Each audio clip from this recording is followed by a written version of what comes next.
नमस्कार, बहुत स्वागत है आप सबका। आप देख रहे हैं हेल्थ से जुड़ा हमारा खास कार्यक्रम हेल्थ गुरु। आपके साथ मैं हूं पुनीत पाठक। इन दिनों सबसे ज्यादा खतरा और सबसे ज्यादा चिंताजनक स्थिति अगर किसी चीज में दिखती है तो वो है हार्ट अटैक को लेकर। आजकल बड़ी कम उम्र में हार्ट अटैक का सबसे अधिक खतरा दिख रहा है। एकदम से स्वस्थ दिखने वाले व्यक्ति, फिट नजर आने व्यक्ति, उनको भी हार्ट अटैक हो रहा है। पिछले दिनों एक समाचार पत्र में एक लेख आया जिसमें कहा कि साल 2030 तक विश्व में सबसे अधिक मृत्यु हृदय रोग के कारण से होने के आसार हैं। आज अपने इस खास कार्यक्रम में हृदय रोग, इसके बढ़ते असर, कैसे इस पर आप लगाम कसें, कैसे आप अपने आप को स्वस्थ रखें, इस पर बात करेंगे। चलिए शुरू करते हैं आज का हेल्थ गुरु।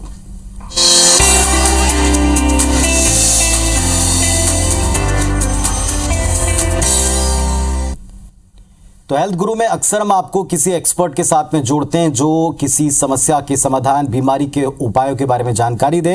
तो आज हमारे साथ मौजूद है माधवबाग के zonal medical head doctor Ranjit Narang sir. नमस्कार सर, बहुत स्वागत है आपका। नमस्कार सर, थैंक यू। डॉक्टर साहब, जैसा अभी हम आजकल अक्सर समाचारों में देखते हैं और दिखाते हैं लोगों को कि बड़ी कम उम्र के फिट दिखने वाले लोगों में भी हार्ट अटैक हो रहा है। ऐसे कई कलाकार हैं, नामचीन लोग हैं जिनके बारे में आपने भी देखा होगा कि उनको फिट दिखने के बावजूद कम उम्र में हार्ट अटैक हुआ। ऐसा क्यों हो रहा है?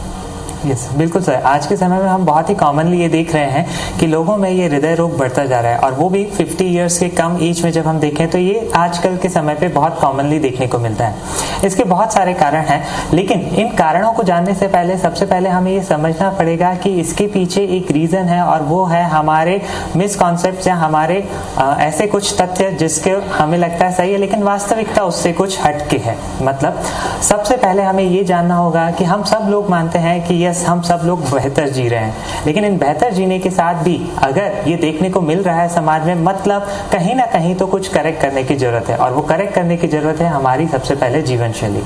इसी जीवन शैली के कारण ही आज 50 ईयर्स से कम व्यक्ति भी हमें कॉमनली इस तरीके से हृदय रोग से अफेक्टेड होते हुए दिखते हैं। अब बात करते हैं ये जीवन शैली में। तो जीवन शैली में ऐसे बहुत सारे पहलू आते हैं, मतलब हमारे खान पीन से लेके, हमारे आहार विहार से लेके, रहन सहन से लेके, हमारे दिन भर की डेली की जो भी एक्टिविटीज रहती हैं, ये सारी की सारी हमारी जीवन शैली कहलाती है। अब जीवन शैली से रिलेटेड जब हम बात करते हैं तो हर कोई ये कहता है कि मेरी जीवन शैली तो अच्छी है। चलिए मान लेते हैं जीवन शैली अच्छी है, लेकिन इसको एक उदाहरण की तरफ से हम समझेंगे तो हमारे लिए बहुत अच्छा रहेगा। उदाहरण मतलब जैसे अगर एक कॉमन सा हम कहते हैं कि नमक कितना खाना चाहिए लिमिटेड, तो सबका आंसर शायद यही होगा कि सर हम तो नमक बहुत लिमिटेड खाते हैं। लेकिन जरा इसको एक उदाहरण के तौर पे देख लेते हैं। WHO वर्ल्ड हेल्थ ऑर्गेनाइजेशन क्या कहता है, एक व्यक्ति को एक दिन में नमक की मात्रा कितनी खानी चाहिए? 3 से 5 ग्राम। एक औसत 4 लोगों के परिवार में देखें 5 ग्राम एक व्यक्ति को, तो 4 लोगों को चाहिए 20 ग्राम दिन भर में, यानी 30 दिन का महीने में सिर्फ 600 ग्राम। जबकि हम अपने घर में देखें तो एक महीने में हम लोगों के घर में कॉमनली कितना नमक आता है? 2 से 3 किलो। तो कहने को तो हमने सबने कहा कि हम नमक बहुत लिमिटेड खाते हैं, लेकिन जब ये जीवन शैली के दौरान सारी लंबी जीवन शैली हम देखते हैं तो ऐसे बहुत सारे पहलू हैं, नमक से लेके, तेल से लेके, हमारे व्यायाम से लेके, हमारे खाने पीने की आदतों से लेके। तो इस तरीके से ये जीवन शैली की हमारी छोटी से बड़ी जुड़ी हुई हर एक आदत, हर एक कारण हमारे इस जीवन शैली के कारण हमारे स्वभाव पर पड़ता है, हमारे स्वास्थ्य पर पड़ता है, और इसी कारण से आज हम ये हृदय रोग मोस्ट कॉमनली देखने को मिलते हैं। 2017 में मुझे अटैक आ गया, जो मुझे यहाँ पर एक हॉस्पिटल में भर्ती किया गया। वहाँ उन्होंने मुझे एंजियोग्राफी किया, और एंजियोग्राफी करने के बाद में तुरंत मुझे ऑपरेशन करने की सलाह दी है। दूसरे दिन ही हम लोग को माधवबाग का मालूम था। हमारे बहनों ने आज से 5 साल पहले इलाज करवा चुके थे, वो बढ़िया थे, तो उनका देख के फिर हम लोग माधवबाग गए। और शुगर ही मेरा भी एकदम नॉर्मल रहता है, बीपी भी एकदम नॉर्मल रहता है। जिस समय मेरे अटैक आया था उस समय मेरा वजन 68 किलो था, अभी मेरा 50 किलो वजन है। अभी एक ज़िंदगी भगवान ने दिया, दूसरी ज़िंदगी मुझे माधवबाग से मिली। डॉक्टर साहब, पता तब चलेगा कि आपको कोई रोग है या नहीं है जब आप उसको लेकर थोड़ा संजीदा होंगे, लेकिन अक्सर हमने देखा है कि हम तब डॉक्टर्स के पास जाते हैं जब हालत इतनी बिगड़ जाए कि आपको आपकी सेहत या आपकी जीवनचर्या चलाने में बहुत ही मुश्किल हो। ये एक बड़ी विडंबना है। तो इस पर आप क्या कहेंगे? क्या लोगों को वक्त के ऊपर उचित जांचें करानी चाहिए या एक रेगुलर चेकअप की आदत डालनी चाहिए? क्या करना चाहिए? बिल्कुल सही, ये बहुत ही महत्वपूर्ण विषय है कि हमें जब कोई तकलीफ होती है या हम जन साधारण में देखते हैं जब कोई तकलीफ बढ़ जाती है तब हम डॉक्टर के पास पहुंचते हैं, जबकि होना ये चाहिए कि हमें प्रिवेंशन पे ज़्यादा काम करना चाहिए, क्योंकि हम कॉमनली सुनते हैं prevention is always better than cure. तो होता क्या है कि जब हमें कोई तकलीफ होती है तब डॉक्टर के पास पहुंचते हैं, बल्कि होना ये चाहिए कि जब हम अभी की स्थिति में स्वस्थ हैं कि नहीं ये हमें एक बार देख लेना चाहिए। मतलब जस्ट अभी हम देखें तो हम में से सब लोग ये कहते हैं स्वस्थ हैं, लेकिन स्वस्थ होने के साथ हमारी हृदय गति कितनी चल रही है, हमारे हृदय के काम करने की कैपेसिटी कितनी है, या हमारे ब्लड शुगर ब्लड प्रेशर में दिन भर में कितने फ्लक्चुएशंस आ रहे हैं, ये शायद हम सब लोग अपने लेवल पे नहीं जानते हैं। तो ऐसे ही उम्र के विभिन्न पड़ाव के साथ अगर हम ये सारी जांचें पहले से ही करवाते रहें और अपने आप को फिट हैं तो ये जान लें, और नहीं है तो थोड़े से जीवन शैली में वो परिवर्तन कर लें, तो डेफिनेटली हम इन जीवन शैली जन्य व्याधियों को आने से पहले रोक सकते हैं। लेकिन उसके लिए जरूरी है कि समय रहते हुए हम इन निरंतर जांचों को करते रहें और अपने आप को चेक करते रहें, अपने आप को जान लें कि हाँ हमारा शरीर स्वस्थ है। चलिए, तो एक बात तो डॉक्टर साहब ने जो अभी साफ साफ कही है आपको ज़रूर नोट कर लेना चाहिए कि अगर आपने आधुनिक जीवन शैली अपनाई है तो आधुनिक एक पद्धति ये भी है कि आप अपना रेगुलर हेल्थ चेकअप कराएं, और इसके लिए बहुत ज़रूरी है कि आप टाइमली अपने डॉक्टर के पास विजिट करें। डॉक्टर साहब, चूँकि आप जोनल हेड हैं तो ये सवाल ज़रूर आपसे कई बार लोग पूछना चाहते हैं, लेकिन आपका वक्त कम मिलता है। माधव बाग जो है पूरी तरह से आयुर्वेदिक है, पंचकर्म पद्धति के ऊपर बेस्ड है, तो जो आप जांचें कह रहे हैं, जो आप कहते हैं कि आपको अपना मेडिकल चेकअप कराना चाहिए, वो यहाँ पहुंचकर कैसे होता है? अभी ये जो जांचें हैं ये जांचें इसमें बहुत सारी सिंपल सी जांचें हैं। सिंपल सा आपका शरीर का ब्लड शुगर कितना है, आपका बीपी कितना है, दिन भर में 24 घंटे में उतना क्या चेंजेस आ रहा है, ईसीजी, और एक हमारा ये टीएमटी या कार्डियक स्ट्रेस टेस्ट, ये सारी की सारी जांचें अगर हम देख लें और इसको किसी भी माधव बाग क्लिनिक पे इजीली लिया जा सकता है, कराया जा सकता है, तो इन सब के द्वारा हम ये डेफिनेटली जान सकते हैं कि हमारा हृदय अभी कितना स्वस्थ है या हम अभी कितने स्वस्थ हैं। जैसे कई बार हम ये कहते हैं कि सर मेरा बीपी नॉर्मल है, लेकिन दिन भर में वो कितना ऊपर जा रहा है कितना नीचे जा रहा है हमें शायद नहीं पता। या कई बार ऐसा देखने को मिलता है कि सर हमारा बीपी तो 130/80 था लेकिन सुबह का नॉर्मल था। तो ऐसे ही बहुत छोटी से छोटी चीजें हमारे सामने दिखती हैं, लेकिन हम उसको इग्नोर करते हुए आगे बढ़ते जाते हैं। जबकि होना ये चाहिए कि इन सब चीजों के लिए एक स्वस्थ रहते ही या अभी जब तक अपने को व्याधि के लक्षण नहीं दिखे तब तक एक सिंपल सा डिस्कशन कर लिया जाए या अपने शरीर को चेक कर लिया जाए, जांच लिया जाए, तो हम आने वाली व्याधि से बहुत पहले ही बच सकते हैं और इस स्वस्थ जिंदगी को स्वस्थ हमेशा बना सकते हैं। एक कॉमन प्रॉब्लम जो समझ में आता है, जैसे किसी को पता हो, कुछ लोगों ने टेस्ट कराया, उनको लगा कि साहब ब्लॉकेज है, तो ब्लॉकेज को दूर करने के लिए लोगों के पास में जो अभी तक उपाय बताए जाते हैं एलोपैथी में, ज़्यादातर या तो किसी ऑपरेशन की तरफ उनको ले जाते हैं या एडवांस ट्रीटमेंट की तरफ ले जाते हैं। अगर कोई माधव बाग आता है तो क्या उसके पास में इलाज है? यस, अभी जैसे हमने देखा कि माधव बाग आयुर्वेद पद्धति से काम करने वाला देश का एकमात्र ऐसा संस्थान है जो कि विदाउट सर्जरी, मतलब बिना किसी सर्जरी के हृदय रोग के ऊपर काम करता है। अब बात करते हैं कि जैसे कि हम कॉमनली देखते हैं कि ये जैसे ही ब्लॉकेजेस हुआ या कुछ भी पता चला हृदय रोग है तो सीधा सीधा समाज में एक ये व्याप्त है कि आपको ऑपरेशन करवाना पड़ेगा।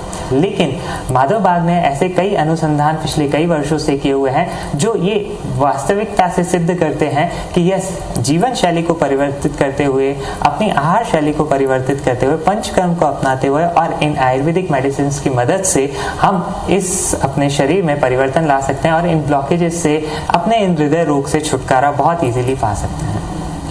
डॉक्टर साहब, ऐसा कहते हैं कि शरीर में एक व्याधि दूसरी व्याधि से कनेक्टेड होती है, जुड़ी होती है, और आजकल एक और कॉमन चीज़ है शुगर की प्रॉब्लम, मधुमेह। तो अगर किसी को मधुमेह है, शुगर है और उसे बाद में हार्ट की भी दिक्कत होती है, इन दोनों चीज़ों के साथ में अपनी लाइफस्टाइल को बैलेंस करना, मेंटेन करना बहुत ही मुश्किल है। ऐसे लोगों के लिए आप क्या बोलेंगे? ये कई बार ऐसा देखा जाता है कि किसी व्यक्ति को एक व्याधि है तो थोड़े समय बाद दूसरी व्याधि भी देखी जाती है। क्यों?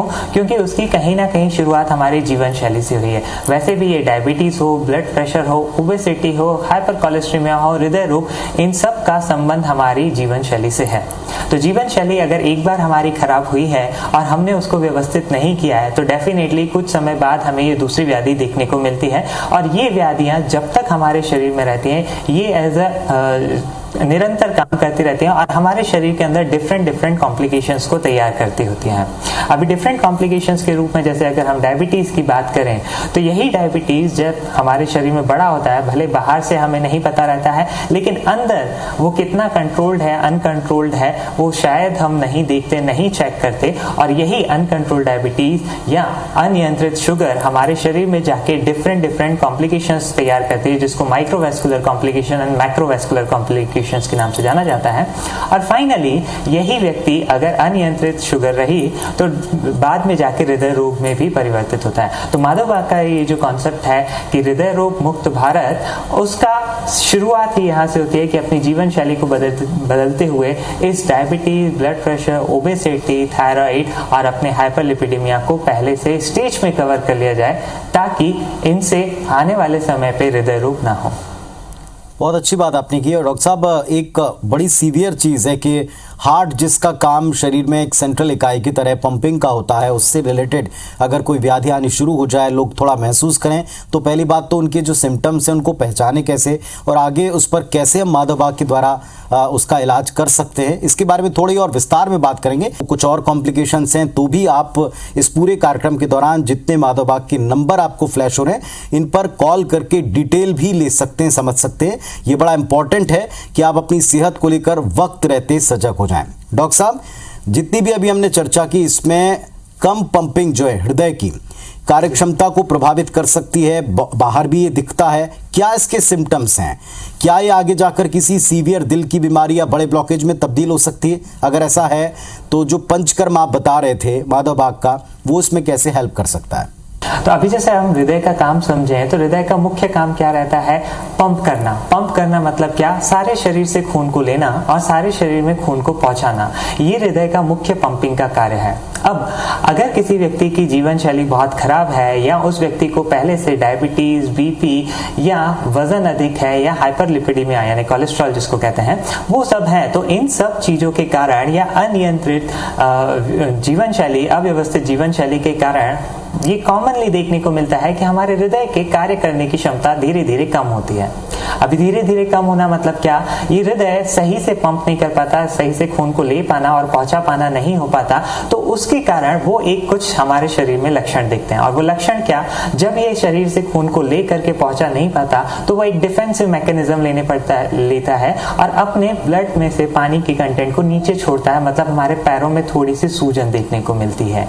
तो ये एक पहला लक्षण। और इस लक्षण के साथ जब हम चल रहे होते हैं, मतलब हमारे ब्लड को ज्यादा तेजी से पहुंचाना है लेकिन इसकी क्षमता कम हो चुकी है और ये नहीं पहुंचा पाता है, तो उस वक्त चलते वक्त थोड़ी सी सांस फूलना, ये एक और पहला सिम्टम। यानी व्यक्ति चल रहा है और अगर सांस फूल रही है या पैरों में हल्की सी सूजन आ रही है, ये हृदय रोग होने की पहली साइन है, निशानी है, जिसको देख करके हमें तुरंत सचेत हो जाना चाहिए। अब जैसे ही हमें पता चला है कि हृदय रोग होने की संभावना है तो डॉक्टर से चेकअप करवा के या माधव बाग क्लिनिक पे आके जब ये निदान हो जाता है कि यस ये हृदय रोग में क्या चीज है, तब उसके ऊपर ये पंचकर्म चिकित्सा की जाती है।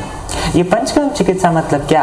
ये पंचकर्म चिकित्सा मतलब एक मेडिकेटेड ऑयल होते हैं जो हमारे शरीर पे अप्लाई करते हुए इस सेंट्रीपिटलोलेशन, थर्मोवेसाडाइलेशन एंड हृदय धारा की एक चिकित्सा की जाती है जो हमारे शरीर में जाके इन ब्लड वेसल्स के लचीलेपन को व्यवस्थित करती है, उनको नियंत्रित करती है, या मेडिकली हम कहें कि वो एंडोथेलियल सिस्टम को रिपेयर करती है। जैसे ही हमारी ये ब्लड वेसल्स का लचीलापन बढ़ा, हमारी हृदय की मांसपेशियों की ताकत बढ़ी, मतलब वो हमारे शरीर से खून को सही से लेती हैं और सही से पहुंचा पाती हैं। और यही जब धीरे धीरे होने लगता है और हम चलते वक्त सांस फूलने की समस्या कम होती है, मतलब आपके ये हृदय रोग धीरे धीरे कम होता हुआ आप वापस से स्वस्थ दिशा की तरफ बढ़ रहे हैं। तो इस तरीके से ये पंचकर्म चिकित्सा इस हृदय रोग के ऊपर कारगर होती है। यहाँ आकर और हमने शुरुआत करी कि क्या होगा क्या नहीं, पर जैसे ही फर्स्ट मुलाकात डॉक्टर से हुई तो डॉक्टर साहब ने हमको इतना रिलैक्स कर दिया कि मैं बता नहीं सकती हूँ। और लास्ट में जो डॉक्टर्स के वगैरह भी जो हमेशा ये रहती थी इन्वेस्टिगेशन, वो भी काफ़ी सराहनीय रही मेरे लिए। तो माधव बाग एक कम खाना, गम खाना और दम जाना, यह बात बहुत अच्छी तरह से सिखाता है। जी डॉक्टर साहब, हमने जैसे अभी बातचीत की थी कि जिन लोगों को शुगर है और कई लोगों की शुगर इतनी हाई होती है कि उनको इंसुलिन लेनी पड़ती है, रेगुलर लेनी पड़ती है। कुछ लोगों में, मरीजों में इंसुलिन लेते लेते बाकी भी दिक्कतें होती हैं। तो क्या ये बाद में जाकर हार्ट डिजीज में कन्वर्ट हो सकती है? क्या हार्ट के पेशेंट बनाने की तरफ ये इंसुलिन धकेलता है? क्या कनेक्शन है इनका? यस, जैसे कि अभी हमने ये बात की कि ये जीवन शैली जन्य जो भी रोग हैं, डायबिटीज़, बीपी, मोटापा या हमारा थायराइड, अभी हम बात कर रहे हैं जैसे डायबिटीज़ की, तो ये जब अनियंत्रित ब्लड शुगर हमारे शरीर में रहती है तो वो बहुत सारे कॉम्प्लिकेशंस करती है। इसको मैं ज़रूर एक उदाहरण के रूप से समझें तो हम बहुत बेहतर तरीके से समझ पाएंगे। जैसे हमारे घर के आसपास एक रोड है, हमने बहुत बढ़िया क्वालिटी से बनवाया है। अब ये रोड की क्वालिटी किस पर डिपेंड करती है? इसके ऊपर चलने वाली गाड़ियों से। वैसे ही हमारे शरीर में ये जो ब्लड वेसल्स हैं, ये ब्लड वेसल्स के अंदर की सतह हेल्थ किस पे डिपेंड करती है? उसके अंदर चलने वाला ब्लड और ब्लड की क्वालिटी पे। तो जैसे एक गाढ़ा पानी थोड़ा सा धीरे धीरे बहता है, वैसे ही मेरे शरीर में अगर खून में, ब्लड में शुगर ज़्यादा रहेगी, मतलब शुगर के कारण मेरा ब्लड अगर गाढ़ा रहा तो वो धीरे धीरे बहेगा कंपैरेटिवली, और इसी के कारण ये जो मेरी ब्लड वेसल्स की अंदर की सतह है, जिसको मेडिकली एंडोथेलियल बोलते हैं, ये धीरे धीरे खत्म होने लगती है, डैमेज होने लगती है। और ये जब डैमेज होने लगी तो यही व्यक्ति जिसको आज पहले शुगर थी, वो लंबे समय के बाद 5 से 10 साल बाद देखते हैं कि हृदय रोग के लक्षण शुरू होते हैं। और इस समय पे भी इन सब का अगर संतुलित रूप से उपचार नहीं किया गया, व्यवस्था नहीं की गई, तो अब ये व्यक्ति फाइनली हृदय रोग में कन्वर्ट हो चुका होता है। तो इस हृदय रोग को तब उपचार किया जाए, इससे पहले है कि इसको पहले से ही अपनी क्षमताएं जानते हुए, उपचार करते हुए, और इस डायबिटीज को समय रहते ही ट्रीट किया जाए, अपनी ब्लड शुगर को नियंत्रित कर लिया जाए जीवन शैली के माध्यम से, तो हम इस डायबिटीज के होने वाले कॉम्प्लिकेशन और हृदय रोग से समय रहते बहुत अच्छी तरीके से बच सकते हैं। तो डॉक्टर साहब जैसा बता रहे हैं, इस बात को समझ के, इस बात को कई जगह आप लोगों ने भी पढ़ा होगा, दर्शकों ने भी पढ़ा होगा कि जब आप लंबे समय तक इंसुलिन लेते हैं तो बहुत सारी चीज़ें, बहुत सारी दिक्कतें आपके शरीर में हो सकती हैं, और इन सब का निदान ये कि आप अपनी लाइफस्टाइल को कंट्रोल करें। डॉक्टर साहब, हमने अभी तक बात शुगर की, हृदय रोगियों की, इन सब का कनेक्शन लाइफस्टाइल से जुड़ा है। तो क्या माधवबाग पहुंचने के बाद में कंप्लीटली लाइफस्टाइल परिवर्तन पॉसिबल है? क्या आप इन तमाम अलग अलग व्याधियों के रोगियों को सलाह देंगे? यस, अगर हम बात करें इस लाइफस्टाइल की, तो सब लाइफस्टाइल मतलब क्या? हम सुबह को उठने से लेके रात को सोने तक जो भी दिन भर में हम काम करते हैं, ये हमारी लाइफस्टाइल में आता है। अब लाइफस्टाइल के लिए इतने सारे सैंपल्स हो सकते हैं, इतने सारी चीज़ें हो सकती हैं जिसके ऊपर हमें ध्यान देना है, लेकिन अगर हम मोटे तौर पे देखें तो हमें 4 चीज़ें हैं जिसके ऊपर हमें विशेष ध्यान देना चाहिए। और उसमें सबसे पहले चीज़ आती है कि हमारा खान पान की अगर हम बात करें तो कई बार हम ऐसी चीज़ें खा लेते हैं जो हमें नहीं खाना चाहिए, या पार्टीज़ में जाते हुए, या भूख नहीं है फिर भी खा ली, समय पे खाना चाहिए लेकिन हम लेट खा रहे हैं। तो इस तरीके से ये खान पान का सबसे पहली चीज़ हमें ध्यान रखनी चाहिए। अभी खान पान के बाद दूसरा आता है जीवन शैली का अहम पड़ाव, वो है हमारा व्यायाम। मतलब रोज सुबह को उठ करके आधा घंटा अपने शरीर के लिए देना, सुबह को व्यायाम करना या चलना, ये जीवन शैली का एक बहुत महत्वपूर्ण अंग है। अगर हमने इसको अपना लिया तो डेफिनेटली हम आने वाले अपने जीवन शैली जन्य रोगों को बहुत पहले ही रोक सकते हैं। अब इन 2 के बाद तो तीसरे एक आता है हमारा एडिक्शन मतलब हमें किसी भी चीज़ से ये एडिक्शन हो सकता है, चाहे वो किसी को चीनी खाने का मन हो, किसी को गुड़ खाने का, किसी को मीठा खाने का, किसी को नमक खाने का, या चाय का, अल्कोहल का, ड्रिंक का, स्मोकिंग का। तो इस तरीके से ये कितने भी एडिक्शंस हो सकते हैं। इन एडिक्शन से हमें दूर रहना है।